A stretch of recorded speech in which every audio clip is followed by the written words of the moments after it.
Bonjour à toutes et à tous. Dans cette vidéo, on va aborder le thème des fractions qui sont souvent utilisées en mathématiques. Donc, on va expliquer ce que c'est qu'une fraction et comment on les utilise. Alors, une fraction, en fait, c'est pour déterminer une unité qui a été divisée en plusieurs parties. Alors, pour expliquer, on va prendre le cas d'un gâteau, hein, qu'on va diviser en 4 parts égales. Voilà. Euh, et ben, cette partie, là, c'est une part de tarte, hein, ou gâteau, hein. Je prends un quart, hein, tout le monde a compris, un quart. Donc ça, c'est un quart du gâteau. C'est-à-dire une partie sur les quatre parties, pardon, existantes. Si je prends trois quarts du gâteau, eh ben, je vais prendre tout ça. Trois quarts du gâteau. C'est trois parties sur les quatre existantes. Maintenant, je peux diviser encore ce gâteau en, si on est plusieurs, hein, si on est plus de 4, eh ben, je vais le diviser encore en deux. C'est-à-dire, je vais prendre 8 parts. Hop, je divise chaque quart en deux parties. Ça me fait 8 parts. 1, 2, 3, 4, 5, 6, 7, 8. Donc là, si je prends cette part, ben je prends une part sur 8. Si j'en prends 3, ça me fera 3 parts sur 8. Voilà les fractions, hein. Donc, on va distinguer le chiffre du haut, c'est ce qu'on appelle le numérateur, hein, parce que je vais utiliser ces vocabulaires, donc autant les connaître. Et le chiffre du bas, c'est le dénominateur. Dénominateur. Voilà. Voilà à quoi servent les fractions. Alors maintenant, les fractions, on peut faire des opérations sur les fractions. On va faire des opérations d'addition, de soustraction, de multiplication et de division. Voilà. Avant ça, on va voir qu'une fraction peut avoir plusieurs, euh, disons, plusieurs écritures. Par exemple, dans le cas d'un gâteau, voilà, coupé en quatre, si je prends deux parties, deux quarts, hein, là j'ai pris deux quarts, on est d'accord, hein, deux parts sur les quatre existantes. Ben, on sait bien que c'est la moitié du gâteau, donc c'est la même chose que la moitié du gâteau. Alors comment on peut passer de deux quarts à un demi? Eh bien deux quarts, en fait, on peut l'écrire d'une autre façon. C'est-à-dire que c'est égal à 2 fois 1, c'est la même chose. Et dessous, on peut dire que 4, c'est 2 fois 2. Hein, 2, c'est 2 fois 1, et 4, c'est 2 fois 2. Bah, à partir du moment où le numérateur et le dénominateur sont multipliés par la même quantité, dans ce cas-ci c'est 2, eh ben on peut simplifier. On a le droit.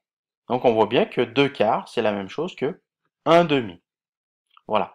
Voilà, ça c'est super important, hein, donc on peut avoir plusieurs écritures pour une même fraction. Je prends un autre exemple, 10 18e. Donc j'ai 18 parts, admettons, j'en prends 10. Et ben c'est la même chose, ben, si je veux simplifier, 10 ben, c'est 5 fois 2, et 18 ben, c'est 9 fois 2, et ben je peux simplifier le numérateur par 2 et le dénominateur par 2, pardon. Donc ça me fait la même chose que 5 neuvième. Pardon. Donc 10 18e, c'est la même chose que 5 neuvième. Alors maintenant, on va voir le cas où dans ma fraction, le numérateur, le chiffre du haut, est supérieur au chiffre du bas. Alors, qu'est-ce que ça donne? On va faire un exemple, pas enregistré.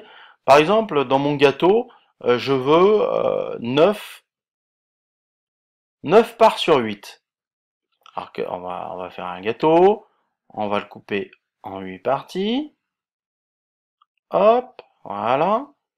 Je compte 1, 2, 3, 4, 5, 6, 7, 8. Ah, eh ben, il m'en manque, hein, parce que moi j'en veux 9.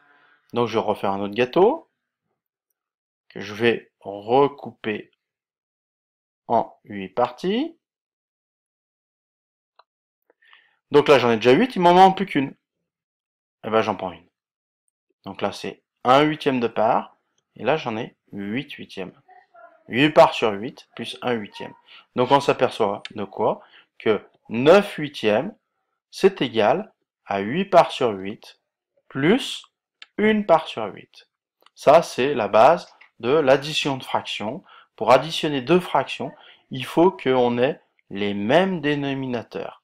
Et à ce moment-là, à partir du moment où on a les mêmes dénominateurs, on peut additionner le numérateur. 8 plus 1, ça fait 9. Voilà comment on additionne des fractions. Il faut d'abord que les dénominateurs soient identiques pour pouvoir additionner les numérateurs. Alors maintenant, prenons le cas où les dénominateurs sont différents. On va voir, hop, nouveau. Par exemple, je vais faire l'addition de 3 quarts plus 1 huitième. Alors, on va reprendre l'exemple des gâteaux. Tac, hop, je dessine un gâteau, je divise en 4. Donc là, j'ai 3 quarts. Hop, et je veux un huitième. Donc là, un huitième, on l'a vu, c'est la moitié d'un quart. Hop, pardon, là, il y en a un qui fait arnaquer là. Donc là, j'ai un huitième, 2 huitièmes, 3 huitièmes, 4 huitièmes, 5 huitièmes, 6 huitièmes, 7 huitièmes. Normalement, ça devrait faire 7 huitièmes. Hein, 3 quarts du gâteau, donc c'est tout ça, le 3 quarts du gâteau, plus un huitième de part. Donc ça devrait faire 7 huitièmes. Hein. Alors comment on fait pour additionner deux fractions qui n'ont pas le même dénominateur? Alors on a vu dernièrement qu'une fraction pouvait avoir d'autres écritures, c'est-à-dire qu'on peut multiplier le numérateur et le dénominateur par la même quantité. Et on sait que pour additionner deux fractions, il faut qu'ils aient le même dénominateur. C'est-à-dire que là, il va falloir avoir un 8. Donc, qu'est-ce qu'il faut pour avoir un 8? Eh bien, il va falloir multiplier le 4 par 2. Donc, le 3 quarts, je vais le multiplier haut et bas par 2 pour conserver l'égalité de la fraction. Hein, parce que, donc ça va me donner 3 fois 2, 6 huitièmes. Et je sais que 6 huitièmes, c'est la même chose que 3 quarts. Donc à partir du moment où 6 huitièmes et 1 huitième ont le même dénominateur, je peux les additionner. Donc 3 quarts plus 1 huitième, c'est égal à ça, c'est 6 huitièmes, plus 1 huitième. Donc maintenant ils ont le même dénominateur, je peux additionner les numérateurs. 6 plus 1, 7. 7 huitièmes. C'est bien ce qu'on avait dit. 1, 2, 3, 4, 5, 6, 7. Voilà.